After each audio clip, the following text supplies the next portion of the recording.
Ce matin, c'est toute une communauté qui se presse dans cette paroisse, une communauté persécutée. Aujourd'hui, pour la Saint-Georges, des Irakiens, des Syriens, des Libanais, tous chrétiens arabes issus d'une mosaïque de rites, partagent leur foi. Le pays souffre à cause de la guerre, de la persécution et de la destruction massive. Mais il y a toujours de l'espoir. Le père Mouanad est la figure religieuse de cette diaspora de quelques milliers de personnes qui a trouvé refuge à Lyon par vagues successives. La dernière en date a fui Daesh, l'État islamique. En Irak, voici ce que l'État islamique inflige aux chrétiens, aux symboles chrétiens. Face à ces violences et à la volonté d'extermination, la population chrétienne a fui. Elle représentait 3% des Irakiens, 600 000 hommes, femmes et enfants. Combien sont-ils encore aujourd'hui?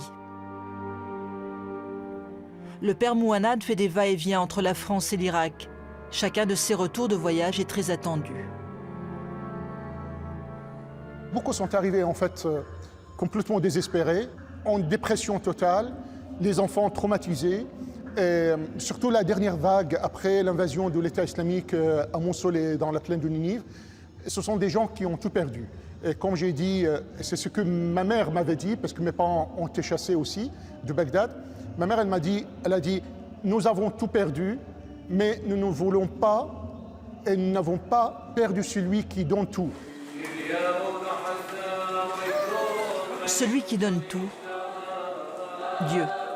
Pour beaucoup, la nostalgie du pays est là, mais leur foi, c'est dans leur pays d'accueil, la France, qu'ils veulent désormais l'exercer.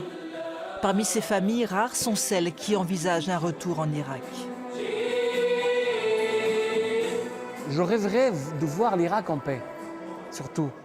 Bien sûr, je rêverais d'une chose, par exemple, c'est de retourner à mon école primaire, pour voir ce qu'il en est, pour montrer à mon fils, voilà là où j'étais à l'école, voilà le pays de tes ancêtres, voilà le pays qui nous a forgés, voilà le pays de la Mésopotamie, avec toute l'histoire qui s'ensuit.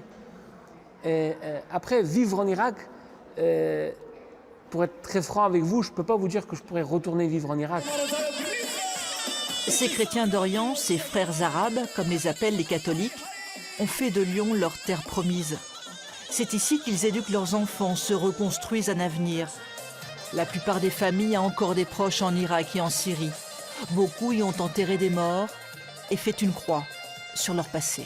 L'Église aide énormément à l'intégration, mais en même temps à garder sa propre culture. Le peuple, il garde sa propre culture, pour qu'il soit fier de sa culture, de ses racines, et en même temps, il enrichit la culture là où, de son nouveau pays, la culture là où il se trouve actuellement.